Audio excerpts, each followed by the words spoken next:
Elizabeth Morgan's heart pounded as she urged her chestnut mare faster across the frozen Wyoming landscape, the icy December wind of 1876 stinging her face like 1,000 tiny needles.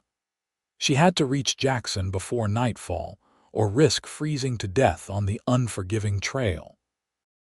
The journey from Denver had taken longer than expected, delayed by an unexpected blizzard that had swept across the territories with merciless fury. Elizabeth had been traveling for nearly a week, her supplies dwindling dangerously low as she pushed onward toward the small settlement where her brother waited. She had received his letter 3 weeks prior, urgent, pleading for her to come at once. Thomas was dying, consumption slowly stealing the breath from his lungs, and he had begged to see his sister one final time. "Just a little further, Penny," she whispered to her horse, whose breath came in steamy clouds against the frigid air.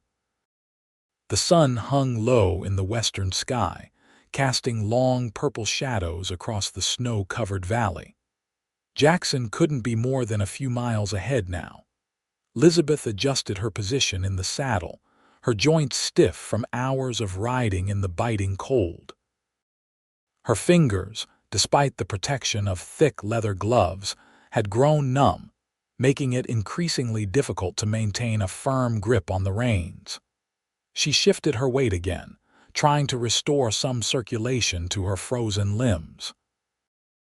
The trail narrowed as it wound through a small copse of bare, branched aspens, their skeletal forms ghostly against the darkening sky. The ground beneath Penny's hooves had become treacherously slick, a recent thaw and subsequent freeze having transformed the path into a glassy ribbon of ice.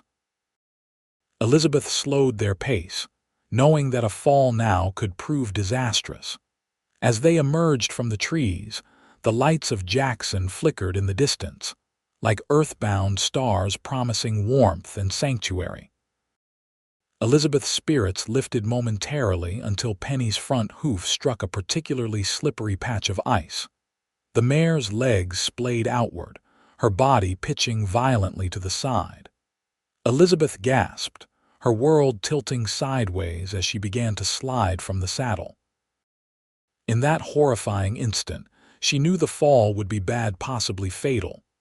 Her body tensed, bracing for impact with the frozen ground, but the impact never came. Strong hands seized her waist, arresting her fall in mid-air.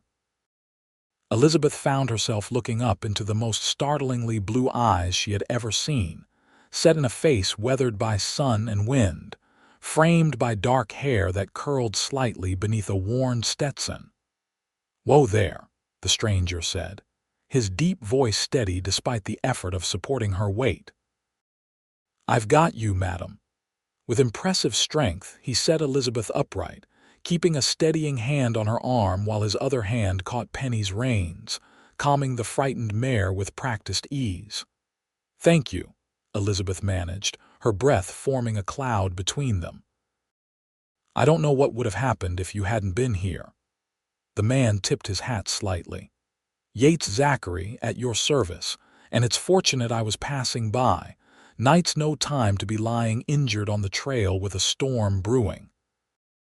Elizabeth glanced toward the western horizon where dark clouds were indeed gathering, threatening more snow before morning.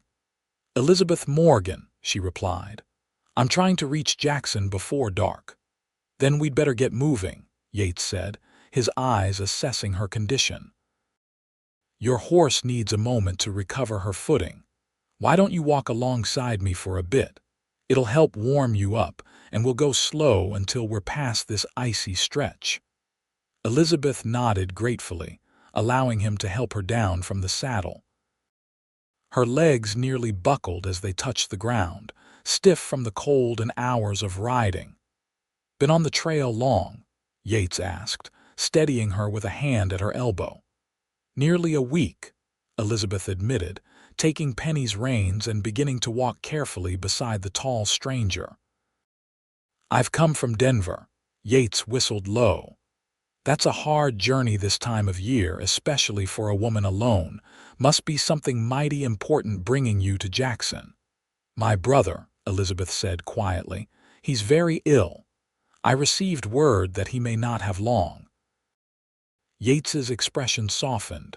"I'm sorry to hear that." He paused, then added, "Thomas Morgan." Elizabeth looked up in surprise. "Yes, do you know him?" "Small town," Yates replied with a nod. "Everyone knows everyone in Jackson. Your brother's a good man. Helped me out of a tight spot last spring when my cattle were dying of some mysterious ailment. He figured out it was a poisonous weed in the north pasture." "That sounds like Thomas," Elizabeth said, a faint smile touching her lips. "He always had a way with animals. Our father wanted him to become a doctor, but Thomas preferred veterinary medicine." They walked in companionable silence for a few minutes, the only sounds their boots crunching on snow and Penny's occasional snort. The temperature continued to drop as the sun disappeared behind the mountains, painting the sky in streaks of orange and crimson. "We should mount up," Yates said eventually. "The town's still a good half-hour ride, and I don't like the look of those clouds." He helped Elizabeth back into the saddle, his hands strong and sure at her waist. Then he mounted his own horse, a powerful black gelding that had been following patiently behind them. "Stay close," he instructed. "I know a shortcut that'll get us to town faster." Elizabeth nodded, grateful for the guidance of this unexpected ally. As they rode side by side through the gathering dusk, she found herself studying Yates Zachary from beneath lowered lashes. There was something about him, a quiet confidence, an air of competence that put her at ease despite the dire circumstances that had brought her to Wyoming. The lights of Jackson grew steadily larger as they approached, and Elizabeth could make out the shapes of buildings: a general store, a saloon, a small church clustered together against the vastness of the surrounding wilderness. It was smaller than she had imagined from Thomas's letters, but at that moment it looked like heaven itself.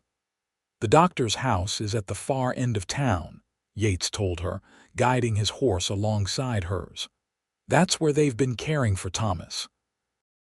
Doc Wilson turned his spare room into a sick room when Thomas got too weak to stay on his own. Elizabeth's throat tightened with emotion. "Thank you for telling me. I've been so worried about him being alone." "Jackson folks look after their own," Yates said simply. "And your brother made himself one of us right quick after he arrived.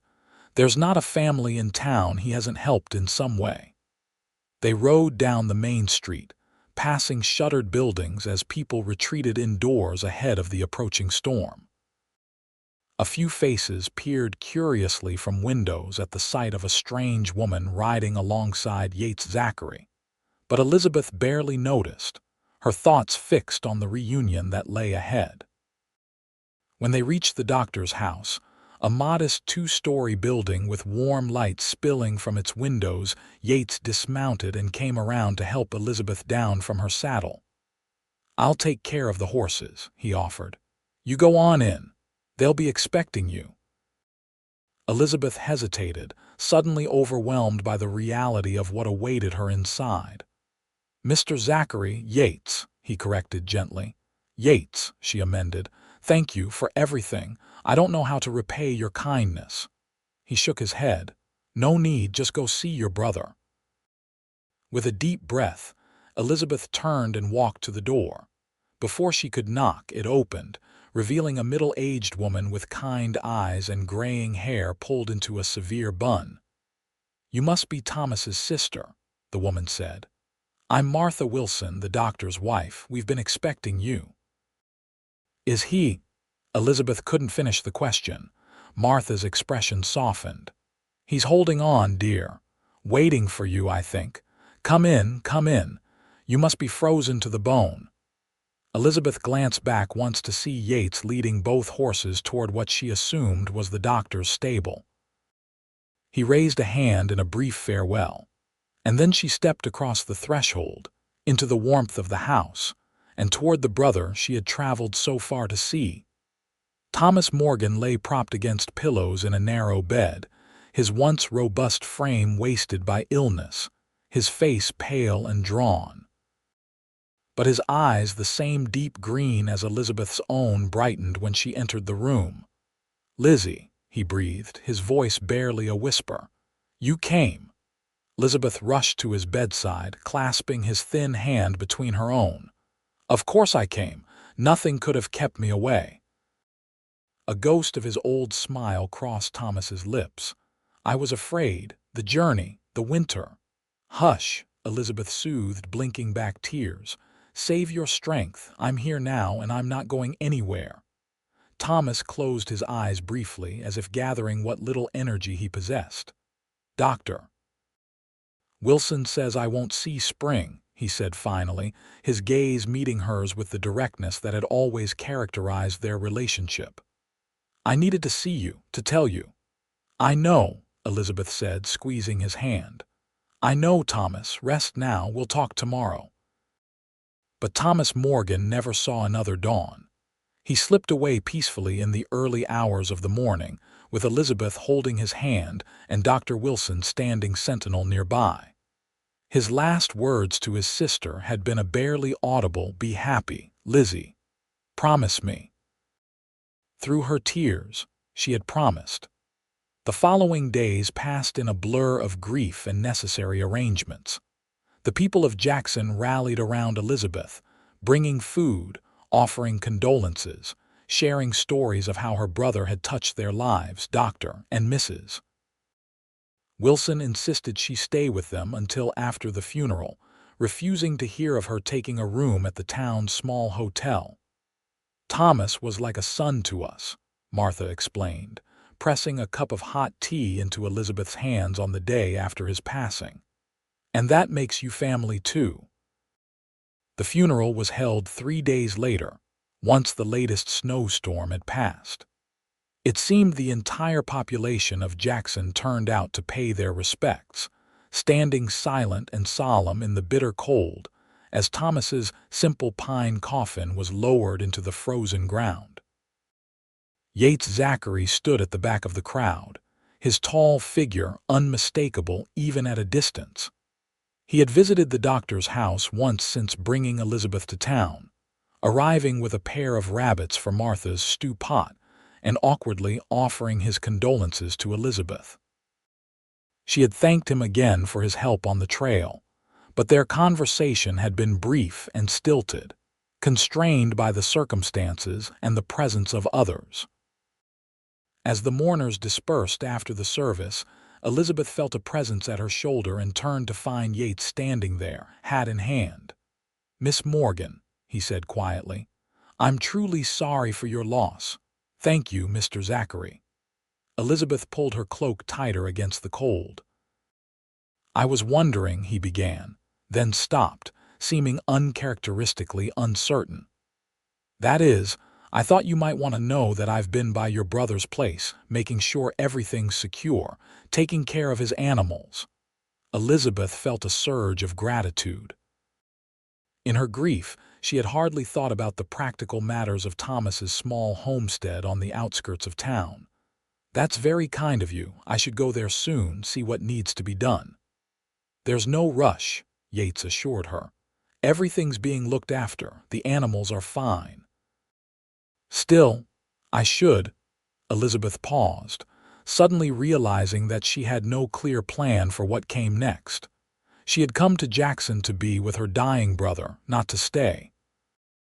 But the thought of returning to Denver, to her empty existence as a schoolteacher in a city where she had few friends and no family, held little appeal. Yates seemed to sense her confusion. "When you're ready," he said simply, "I'd be happy to take you out there, show you around the place." Elizabeth nodded gratefully. "I'd appreciate that." 3 days later, the sun emerged from behind the clouds that had shrouded Jackson since Thomas's funeral, casting a brilliant light across the snow-covered landscape. Elizabeth, feeling restless after days confined to the Wilsons' house, decided it was time to visit her brother's homestead. Martha Wilson helped her bundle up against the cold. "You're sure you don't want to wait another day or two?" the older woman asked. "The roads will be clearer once this snow's had a chance to melt a bit." "I need to do this," Elizabeth said firmly, "and Mr. Zachary has offered to accompany me." Martha's expression softened. "He's a good man, Yates Zachary, one of the best in these parts, despite what some folks might say." "What do they say?" Elizabeth asked, suddenly curious. Martha waved a dismissive hand. "Oh, you know how people talk. He keeps to himself mostly, runs that big ranch of his with just a couple of hired hands. Some think he's standoffish. Others whisper about his past, wondering what brought him out here to Wyoming territory in the first place." "And what do you think?" Elizabeth pressed. "I think," Martha said carefully, "that a man's entitled to his privacy. And I think that actions speak louder than gossip. Yates Zachary has never turned his back on anyone in need, and that's good enough for me." Their conversation was interrupted by a knock at the door. Yates stood on the porch, looking somewhat less weathered than when Elizabeth had first met him. His dark hair was neatly combed, and he wore a clean shirt beneath his heavy coat. "Miss Morgan," he greeted her with a slight tip of his hat. "Ready to go?"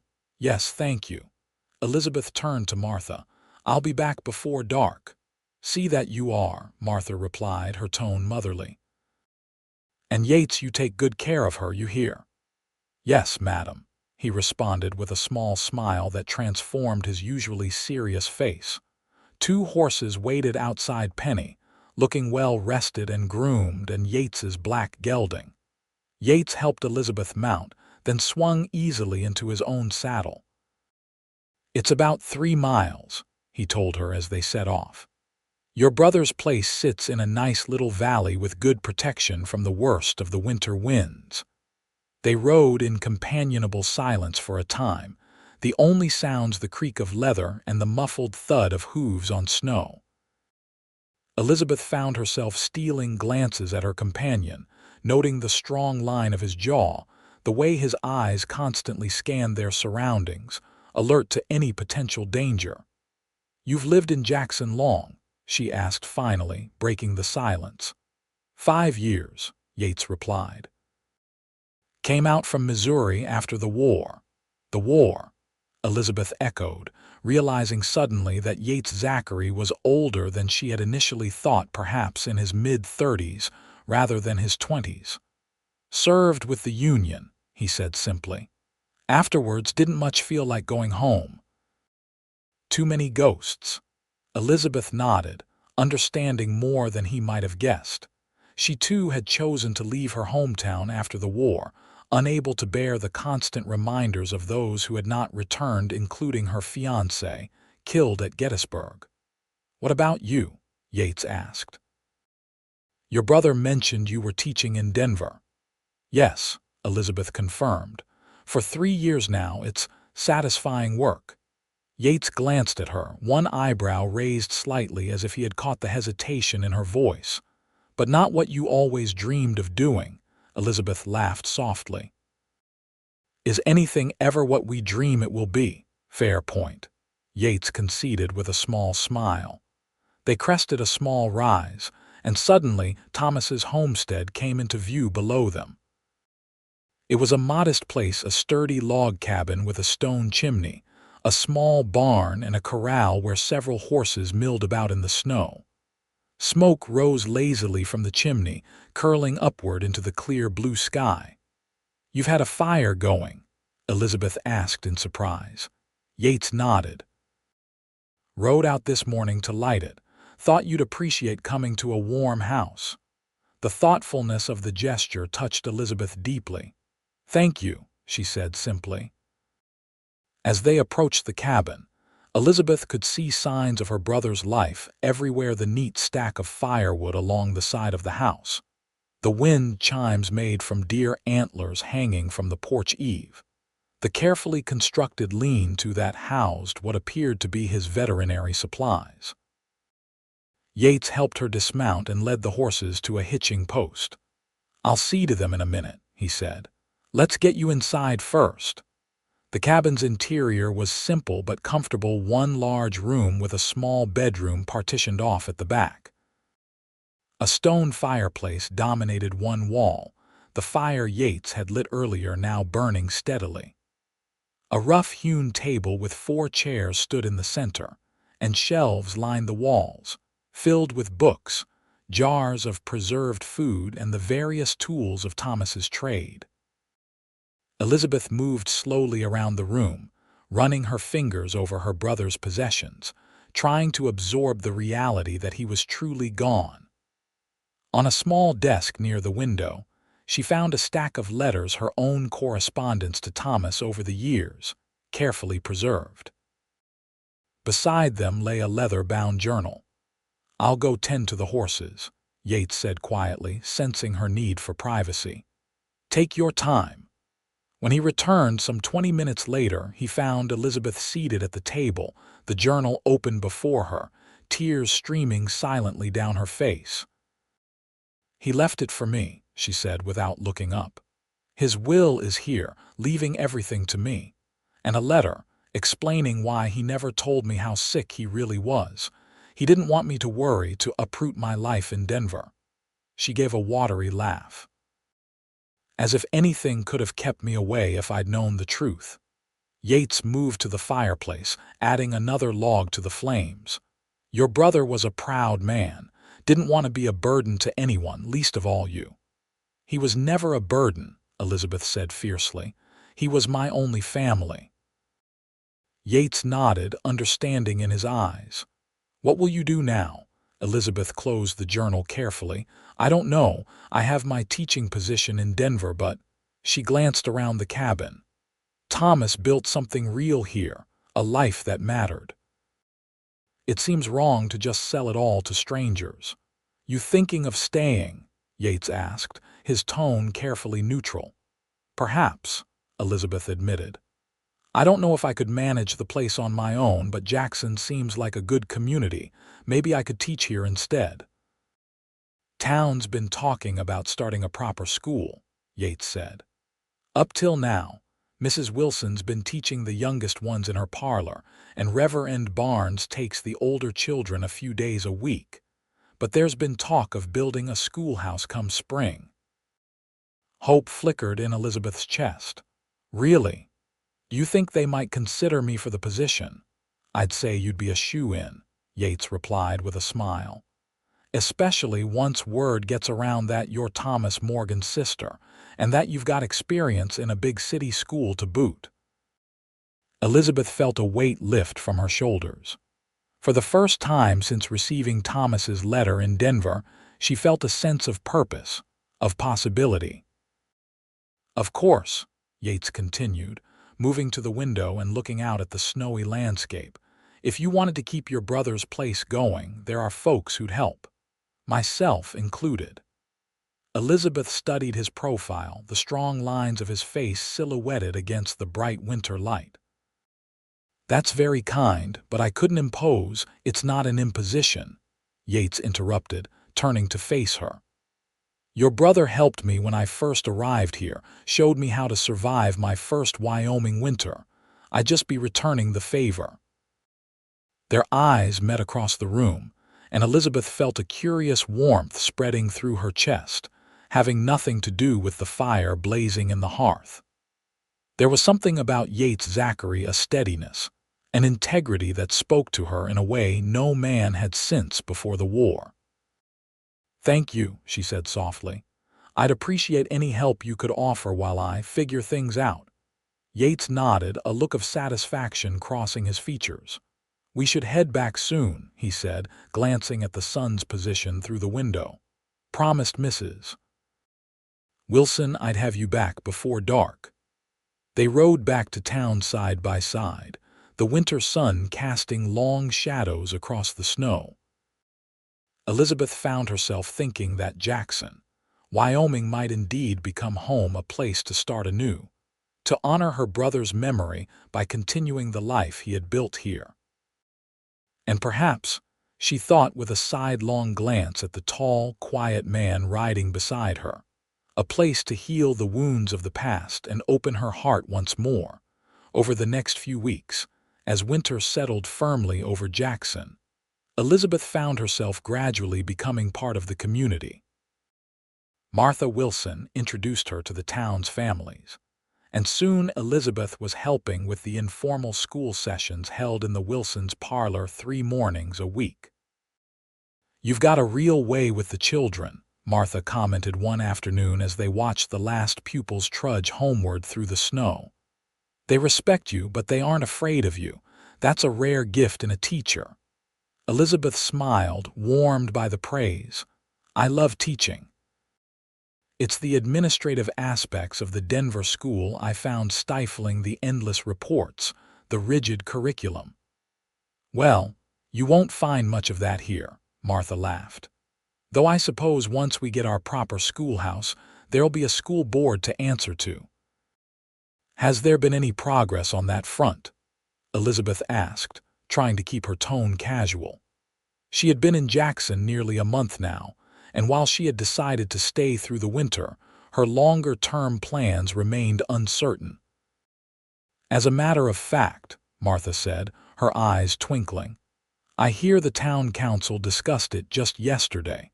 Yates Zachary was quite vocal in his support, from what my husband tells me."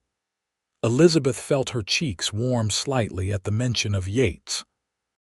Since their visit to Thomas's homestead, he had made a point of calling at the Wilsons' house at least twice a week, ostensibly to report on the condition of Thomas's animals and property, which he continued to look after. These visits had gradually lengthened, with Yates often staying for supper at Martha's insistent invitation. Elizabeth had come to look forward to these evenings, to the quiet conversations by the fire afterward, while Dr. Wilson read his medical journals, and Martha knitted.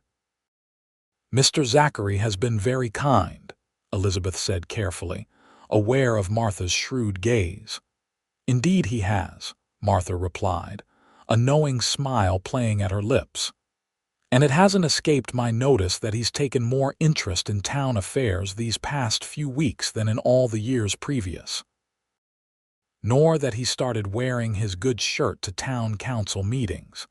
Elizabeth busied herself with straightening the children's slates, hoping Martha wouldn't notice her deepening blush. "I'm sure I don't know what you mean." Martha laughed outright at this. "Oh, my dear, I may be getting on in years, but I'm not blind. That man is sweet on you, plain as day. And unless I'm much mistaken, you're not entirely indifferent to him either."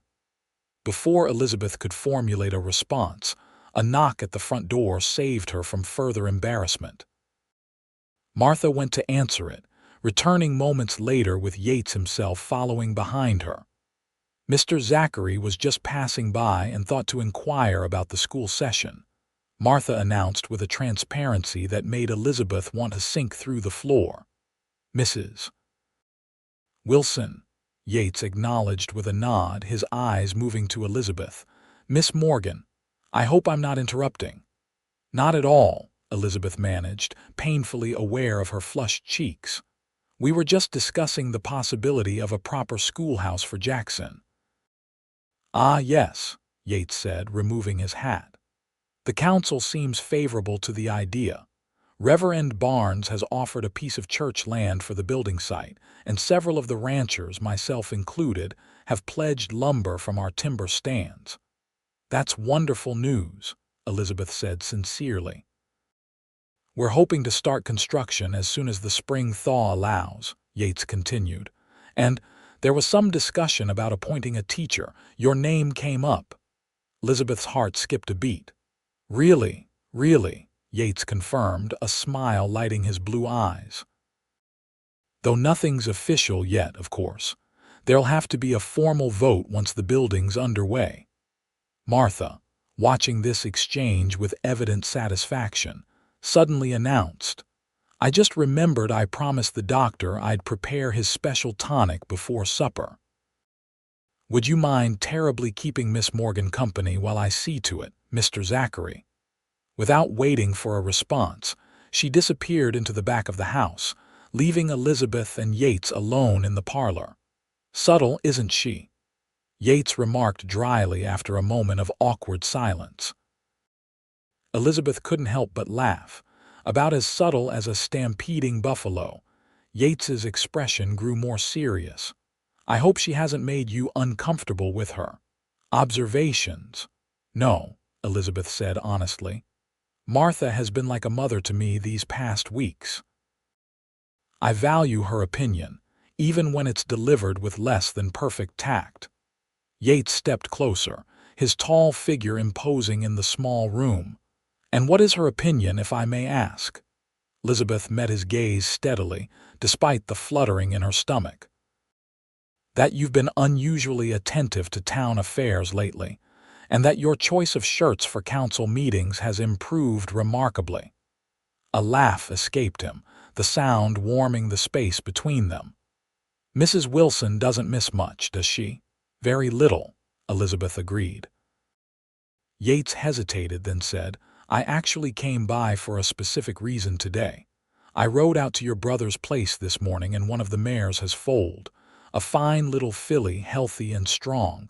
I thought you might like to see her. Elizabeth's face lit up. Oh, I would. When? Tomorrow, if the weather holds, Yates suggested. I could come by with the sleigh around midday. That would be perfect, Elizabeth agreed eagerly. The following day dawned clear and cold, the winter sun casting a golden glow over the snow-covered landscape. Elizabeth dressed with particular care, selecting a dark green woolen dress that Martha had assured her brought out the color of her eyes, and arranging her auburn hair in a style that was neat but not severely practical, as was her usual wont. My, don't you look lovely, Martha commented when Elizabeth descended the stairs. One might almost think you were expecting company. Elizabeth ignored the teasing, focusing instead on helping Martha prepare the midday meal. By the time they heard the jingling of sleigh bells outside, she had managed to calm her nerves somewhat, though her heart still leapt at the sound. Yates stood on the porch when she opened the door, looking tall and handsome in his heavy coat, a red woolen scarf wrapped around his neck against the cold. Behind him, a sleigh waited, drawn by two matched bay horses whose breath formed clouds in the frigid air. Ready for an adventure, Miss Morgan? He asked, offering his arm. Indeed I am, Mr. Zachary, she replied, taking it with a smile. The ride to Thomas's homestead was magical. Wrapped in thick fur blankets against the cold, they glided over the snow-covered roads, the sleigh runners making a soft shushing sound. Elizabeth found herself laughing with pure joy at the beauty of it all, the pristine white landscape, the crystalline blue sky, the occasional startled deer bounding away at their approach. Yates proved to be an entertaining companion, pointing out landmarks and sharing stories of his early days in the territory. Elizabeth discovered that, beneath his quiet exterior, lay a quick wit and a thoughtful mind. By the time they arrived at the homestead, her cheeks were flushed with cold and happiness. Let me show you to the barn first, Yates said after helping her from the sleigh. That little filly is quite something.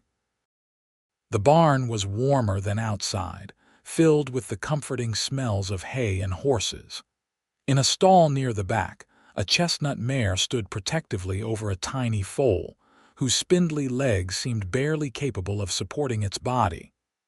Oh, Elizabeth breathed, approaching the stall slowly. She's beautiful. The foal, curious despite her mother's watchful presence, wobbled toward them, stretching out a delicate muzzle to investigate the newcomers.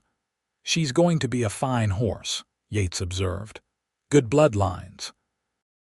Your brother was planning to build up his stock starting with this mare. Said she had the best disposition he'd ever seen in a horse. Elizabeth reached out carefully, allowing the foal to sniff her hand before gently stroking the soft muzzle. Does she have a name? Not yet, Yates replied.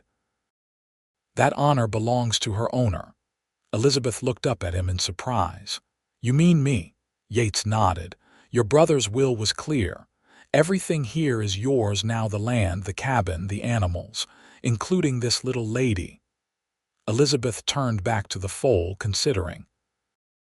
Hope, she said finally. I'll call her Hope. They spent a pleasant hour in the barn, checking on the other animals, 2 more horses, a milk cow, and a small flock of chickens that pecked industriously at the feed Yates scattered for them. Elizabeth was impressed by how well everything was being maintained in her absence.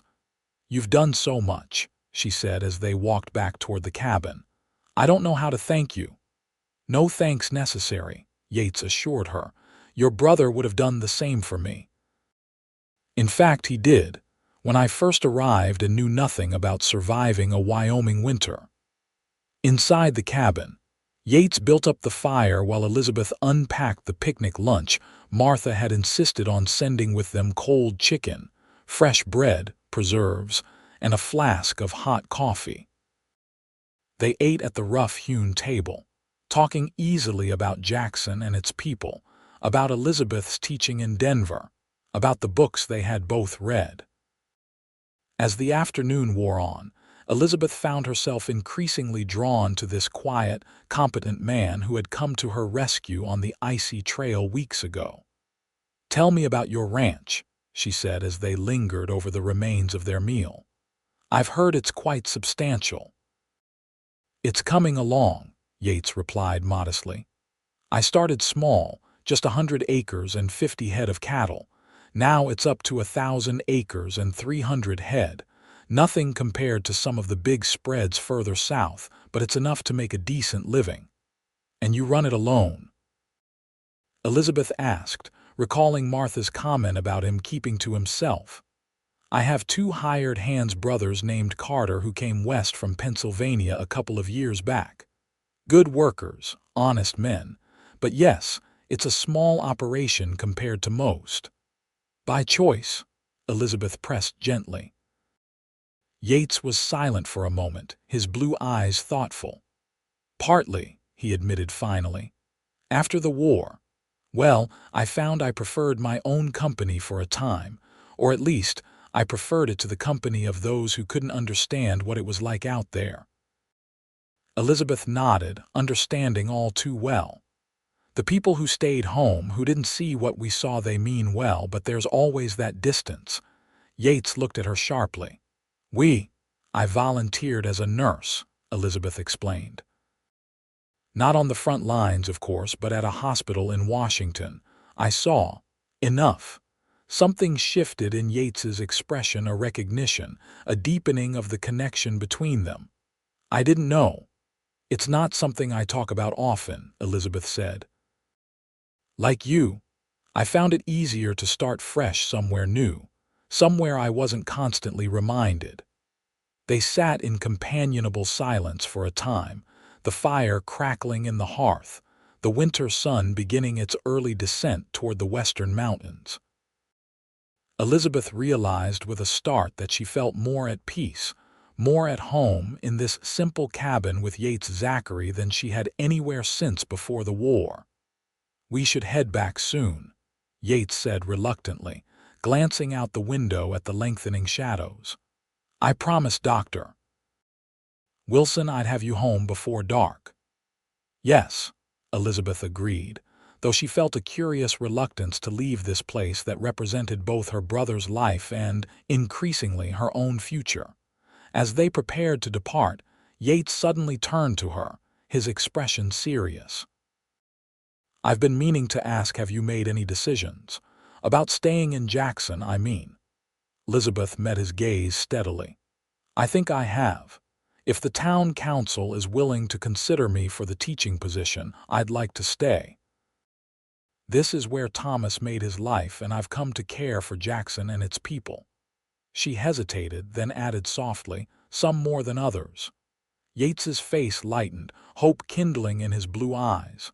I'm glad to hear it, he said simply.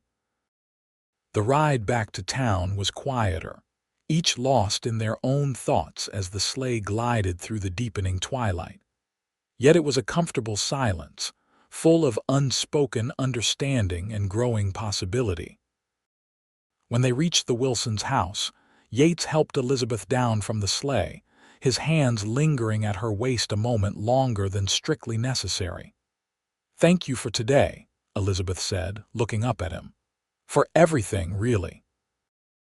"It was my pleasure," Yates replied, his voice low and warm in the gathering darkness. For a breathless moment, Elizabeth thought he might kiss her, there on the porch with snowflakes beginning to drift lazily down around them. But Yates merely squeezed her hand gently, then stepped back.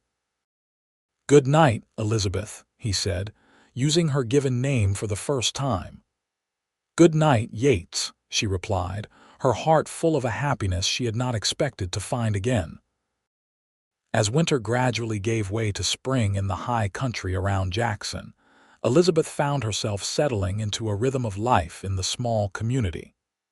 She continued to assist Martha with the informal school sessions, which had now expanded to 4 days a week due to increased attendance. Word had spread that Thomas Morgan's sister was a trained teacher from Denver, and families from outlying homesteads began sending their children into town for instruction. Meanwhile, plans for the proper schoolhouse progressed rapidly. A site was selected on the church land Reverend Barnes had donated, and as soon as the ground thawed sufficiently, men from throughout the area began arriving to help with construction. Elizabeth watched with growing excitement as the simple but sturdy building took shape. "It's really happening," she remarked to Yates one mild April day as they stood observing the work. The framework was complete, and today the men were raising the roof beams, their shouts and the rhythmic pounding of hammers filling the air. "Jackson's growing," Yates replied, standing close beside her. "More families arriving every month. We need a school, a proper one with a proper teacher." Elizabeth glanced up at him, warmed by the certainty in his voice when he spoke of "we" and "our town," including her naturally in the community's future. Over the past months, their friendship had deepened into something more, though neither had yet put it into words. Yates visited the Wilsons' house regularly, often staying for supper and the evening afterward. On Sundays, he escorted Elizabeth to church services, and at least once a week, weather permitting, he took her out to Thomas's homestead to check on things. These visits had become precious to Elizabeth, offering not only time alone with Yates, but also a growing connection to the land and life her brother had loved. With Yates's patient guidance, she was learning to care for the animals, to understand the rhythms of the seasons in this high mountain valley, to see the beauty in the wild landscape that had initially seemed so harsh and unforgiving. "The town council meets tonight," Yates said, breaking into her thoughts. "I believe they'll be voting formally on your appointment as teacher." Elizabeth's pulse quickened. "Already? But the schoolhouse isn't even finished." "They're hoping to have it ready by early June," Yates explained. "And they want everything settled before then: your position, your salary, the school term dates." "June," Elizabeth repeated, a flutter of excitement in her stomach. "That's only 6 weeks away." Yates turned to face her, his expression suddenly serious. "Elizabeth, there's something else I wanted to discuss with you, about your brother's homestead." "Is something wrong?" she asked, concern immediately replacing her excitement. "No, nothing like that," Yates assured her quickly. "But I've been thinking once you start teaching full-time, you won't be able to manage the place properly, not while living in town. And it seems a shame to sell it when Thomas put so much work into building it up." "I've been worrying about the same thing," Elizabeth admitted. "I don't want to let it go, but I don't see how I can do both." "What if," Yates said carefully, "you had help, a partner, someone to share the workload and the responsibility?" Elizabeth stared at him, her heart suddenly pounding. "What exactly are you suggesting?" Yates took a deep breath, his blue eyes never leaving hers.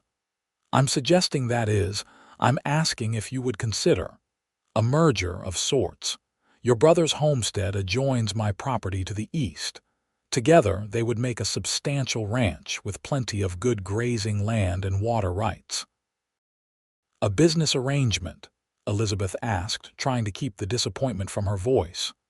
No, Yates said firmly, taking her hand in his. Not just business. Elizabeth, I've come to care for you deeply these past months, more than care. I love you.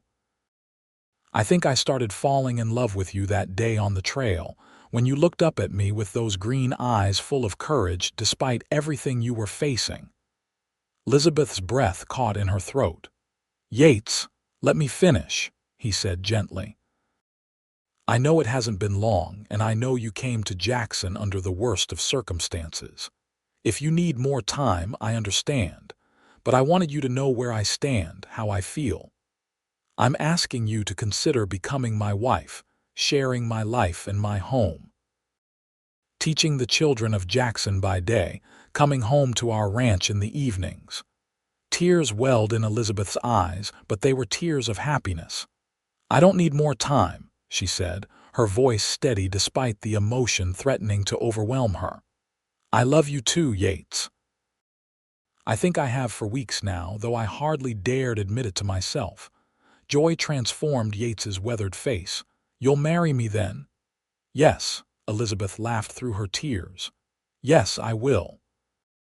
Yates pulled her into his arms, heedless of the workmen nearby who had paused in their labors to watch the scene unfolding. His lips met hers in a kiss that started gently but quickly deepened, conveying all the love and promise of their future together. When they finally broke apart, breathless and smiling, a cheer went up from the men on the schoolhouse roof. Elizabeth buried her face against Yates's chest, embarrassed but too happy to truly mind. Well, Yates said, laughing as he held her close, I guess we won't need to make a formal announcement at church on Sunday. News of their engagement spread through Jackson like wildfire. By supper time, Martha Wilson was beside herself with excitement, alternating between happy tears and detailed plans for the wedding. June, she declared firmly as she served up beef stew that evening.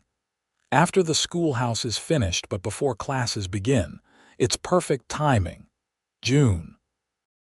Elizabeth echoed, glancing at Yates, who sat beside her at the table, looking amused by Martha's enthusiasm. But that's only weeks away. Precisely, Martha nodded.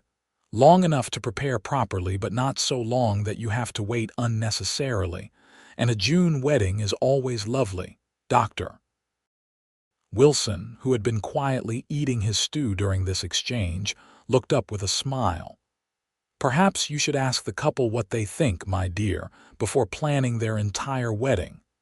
Martha waved a dismissive hand. They're in love. They'll agree to whatever makes things happen fastest.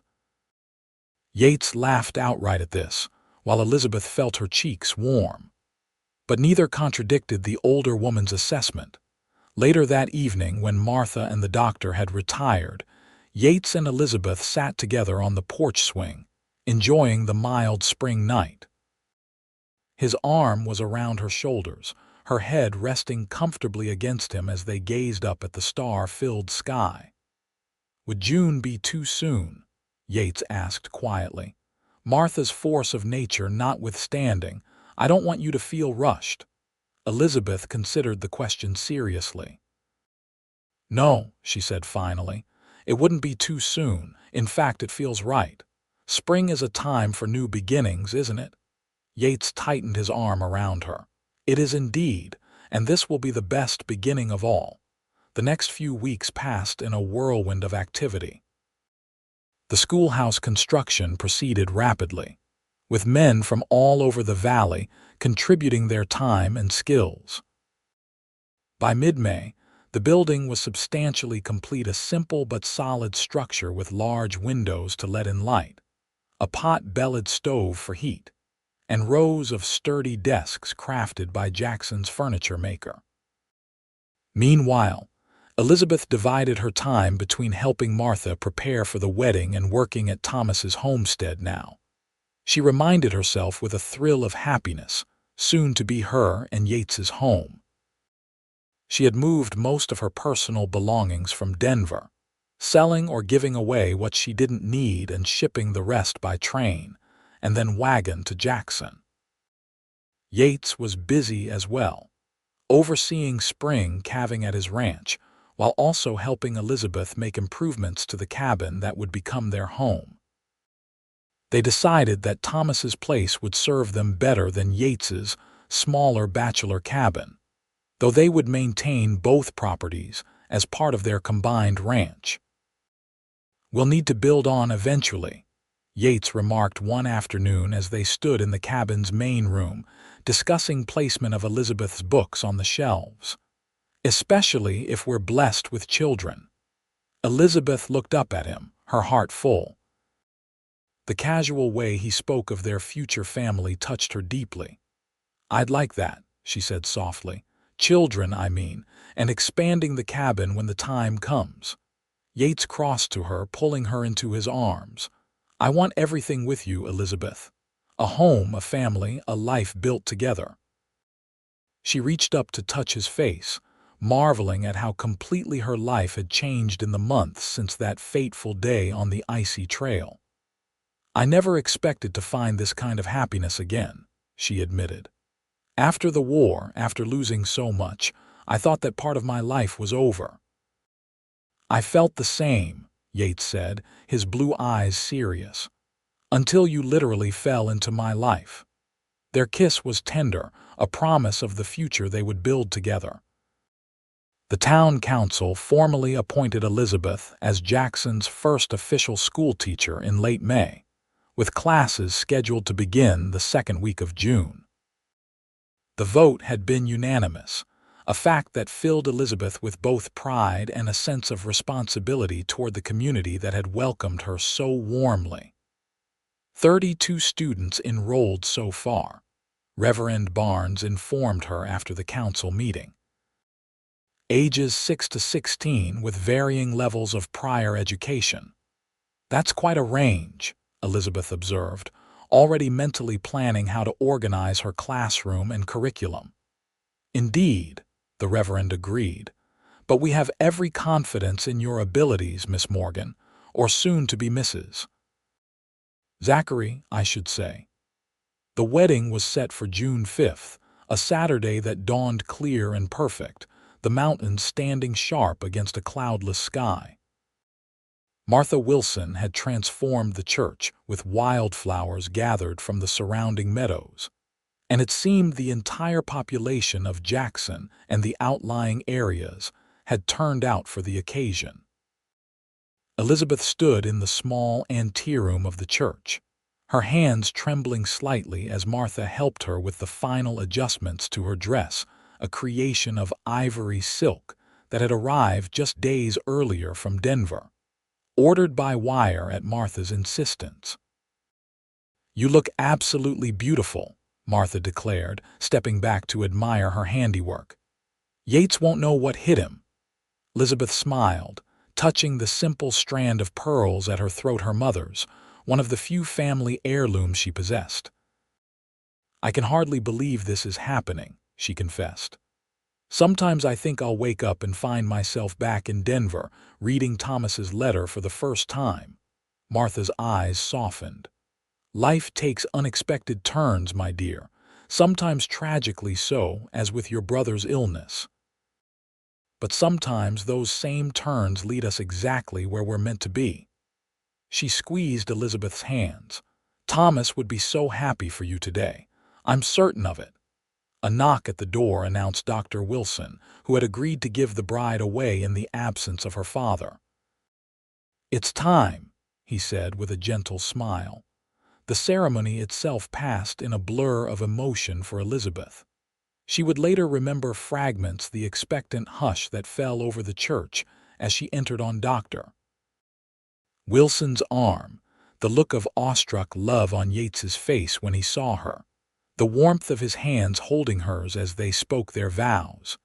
the cheers that erupted when Reverend Barnes pronounced them husband and wife. The celebration afterwards spilled out of the church and into the town square, where tables had been set up laden with food contributed by every family in Jackson. There was music from a quartet of local musicians, dancing on a wooden platform constructed specially for the occasion, and enough good wishes to last a lifetime. As the sun began to set, casting a golden glow over the festivities, Yates found Elizabeth standing slightly apart from the crowd, watching the dancers with a contented smile.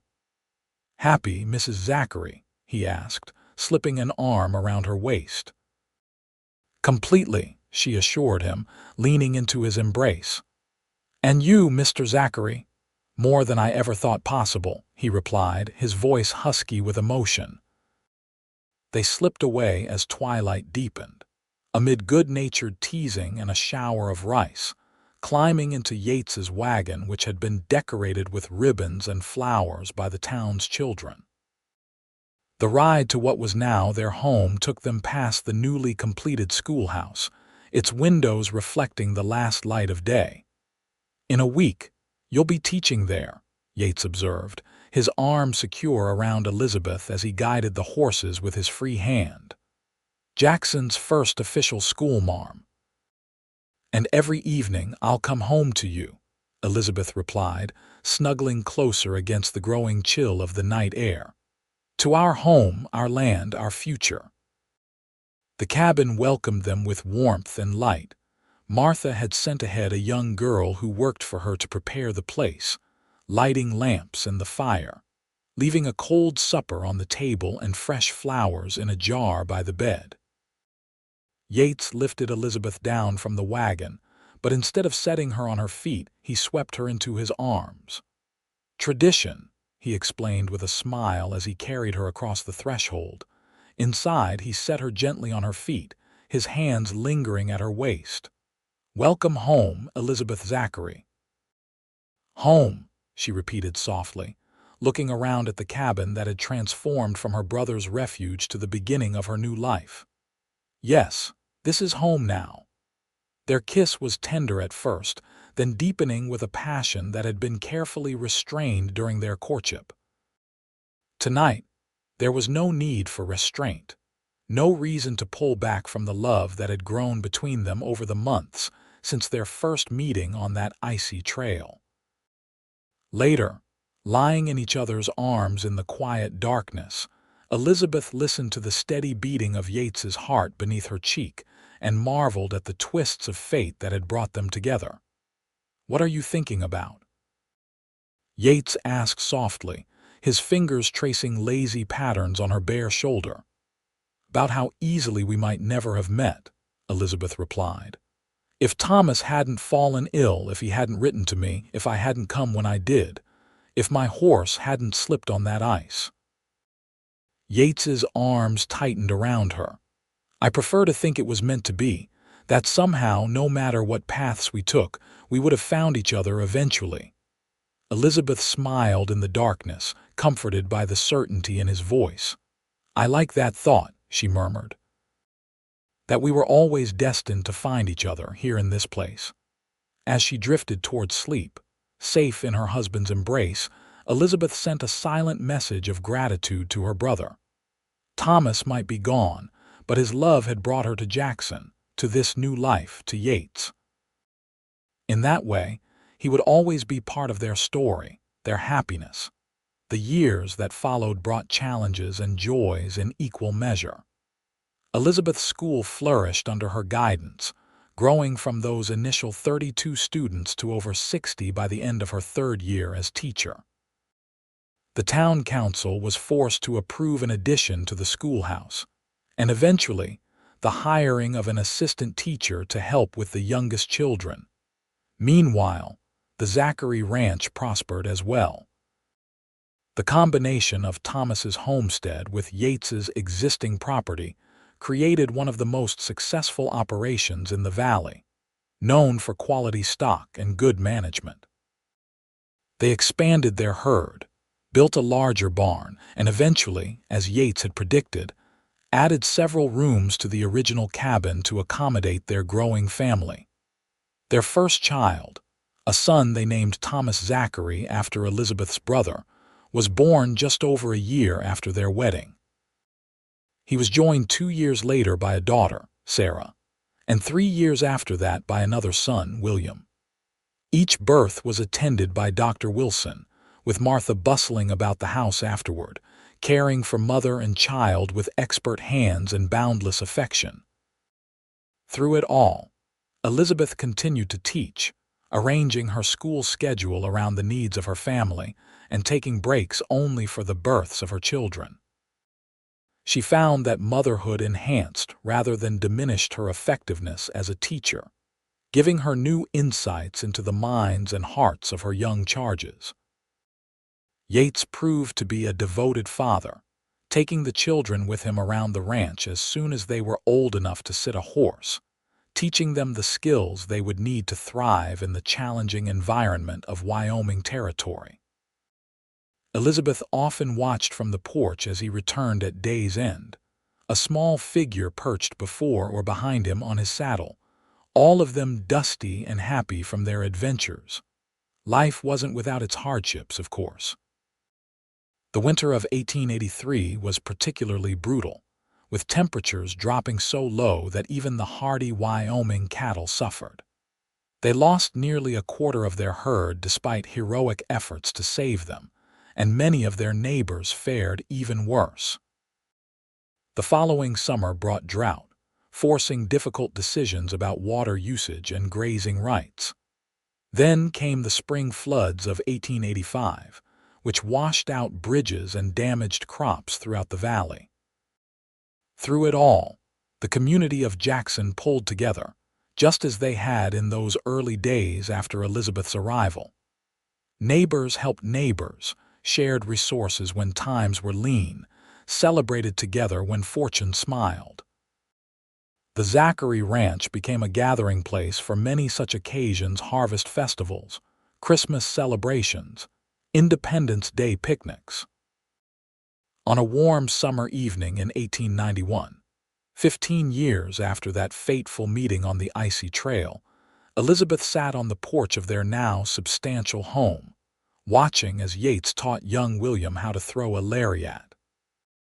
Thomas, nearly 14 and already showing promise as a horseman, was exercising a spirited colt in the corral nearby, while 11-year-old Sarah sat at Elizabeth's feet, absorbed in a book.